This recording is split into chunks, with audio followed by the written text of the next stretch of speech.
Alright, Lancer, so our next big character on Jujutsu Kaisen the Phantom Parade is the incomplete domain version of Megumi. This is going to be Global's almost first must-summon character. He's a very powerful unit that we are going to go over in today's video. And alongside him, we're also getting this Rest for Adults SSR Recollection. Plus, with him, we're also getting the event Where Shadows Falls, where we're getting another SSR Recollection. So let's go over and talk about those units. So the TLDW in regards to this unit is that he's a very good, one of the best supports in the entire game that is definitely going to be a mainstay on your team if you do manage to pull him. And for a very long time, especially during score battles, where you want to try and get as high a score as possible, if you want to beat content fast and safely, and let your main DPS units do more damage, this character is going to be the key to that. And right now, most of the must summons that people would recommend, Toji, Eni Gojo, Yuta, for example, they're all DPS units. So this character stands out more than them to a certain extent because,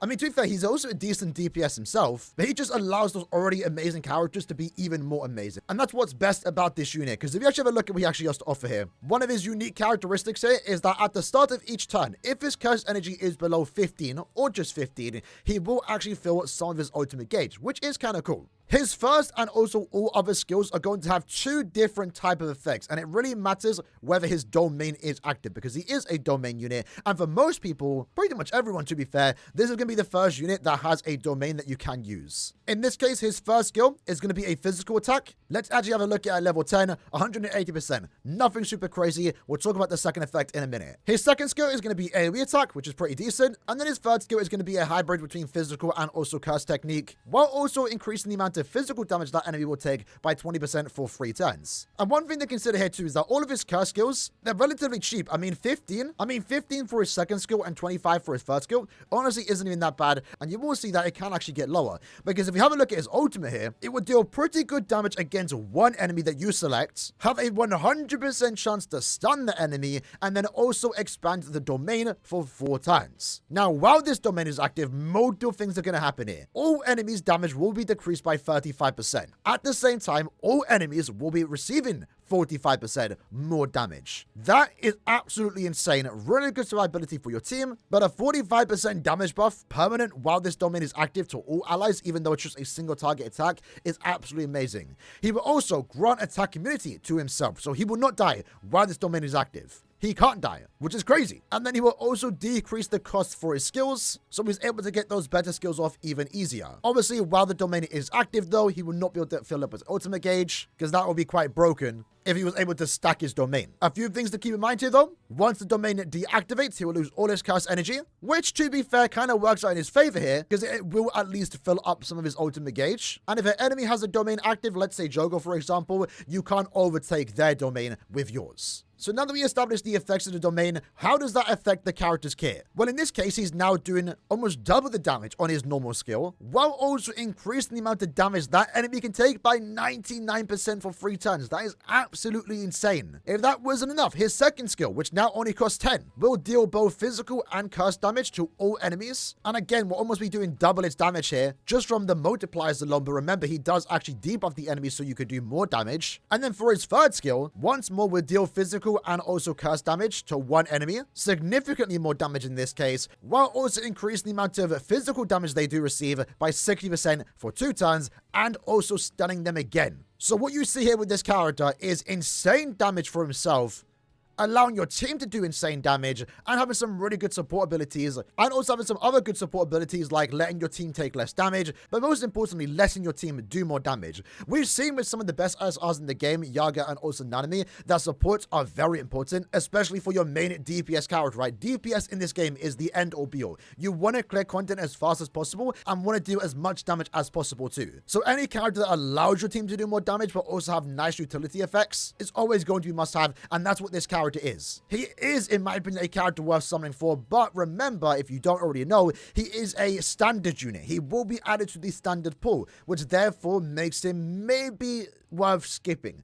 I would say maybe do like 1 or 2 multis if you can afford it, because the unfortunate part about this character is that he originally on JP released after Yuta, so the idea would have been to go all in on Yuta, get the character, and any gems that you have left over, cubes more so, that you have left over, you might as well take the risk and just dump it it into Megumi, try and get him, because if you get him, boom, you have one of the best supports in the entire game for the entire year, a mainstay in your team. But now on the global version, we're kind of in a situation that any cubes spent on this banner, even though he is an amazing unit, is less cubes to put in the eventual collaboration for the movie. Less chances to therefore get Utah. So you do have to be careful. I wouldn't recommend going down to 0. I wouldn't recommend doing that many multis on this banner. But I know for me personally, I want to do like 2 to 4. Just to try and get him, because he will make that big of a difference. And he's also a character that right now is almost the perfect character to re-roll on. I mean, Yuta is also going to be a character like that. Myself, I plan to start a free-to-play account to see how the game is when I'm a free-to-play, and I kind of want to start my account on this. I was waiting for Yuta to come out, but I feel like right now my plan is to start my account with Megumi, get Gojo from the guaranteed SSR ticket, and then save all my cubes for Yuta.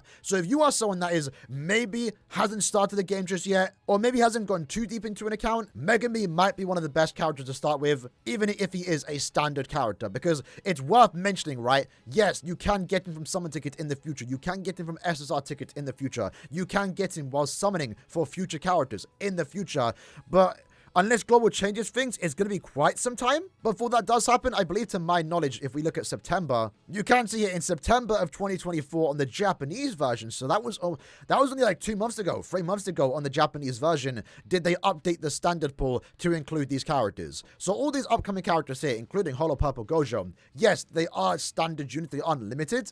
But for the most part, for like at least the next 7 or so months, they will be somewhat limited. So that alone would be a reason to definitely skip this banner. And I agree, I would probably skip the banner too. But I'd say it wouldn't hurt, again, just to do 1 or 2 multis to test your luck. Because if you get him, you're definitely going to benefit from it. Definitely not a character or banner you should choose to skip Yuta and summon over Yuta, but Megumi definitely isn't a character that you're not going to use for the foreseeable future. You definitely will. In addition to Megumi, though, on his banner, we are also going to get this SSR Recollection Respite for Adults, where in this case, upon using any command or ultimate skill, it will recover your own HP by 25% and also for your ultimate gauge by 200. That doesn't sound too bad at a 5-turn cooldown. I think, if anything, one of the better parts here, which might make this one of the best recollections almost to use to a certain extent, is that Limit Break 1, which you can do for free. We have a lot of recollection items that you can, limit break any recollection that you want to for free. At the start of the 4th turn, it will increase all damage dealt for your allies by 25%. But that can be really good if you can plan ahead of that. Plan ahead of time. You can definitely use that to your advantage. I would say this is not a must-have recollection, but definitely something I can see be a tad bit useful. At the very least, if you do manage to pull it. In terms of the free-to-play SSR recollection that we will be able to get by farming the event, when using your ultimate, so specifically an ultimate, which means it is a tad bit restrictive here, you will be increasing your damage dealt by 30% for 2 turns, while also sacrificing 15% of your own HP. Keep in mind, though, when you do sacrifice your HP, you can't die from actually sacrificing it. You will be left at 1 HP until you get hit. Through max limit breaking, it will increase that number to 35%. And at limit break 1 at the start of the turn, it will increase your own ultimate charge rate by 15% for 2 turns. So it's a decent recollection that you can get for free. Nothing super crazy. But if you are free to play that is currently saving all your cubes for Utah, you might have not had many chances to summon on banners where you can get really good SSR recollections. And in this case, this will make for a decent one for the time being. So yeah, kind of the opposite of Junpei. Junpei was a banner that you should not have been doing any summons on. It was a very bad banner. Megumi is kind of the opposite. He's a really good character, a really good support that is a mainstay in a lot of teams in the future to make even better characters better.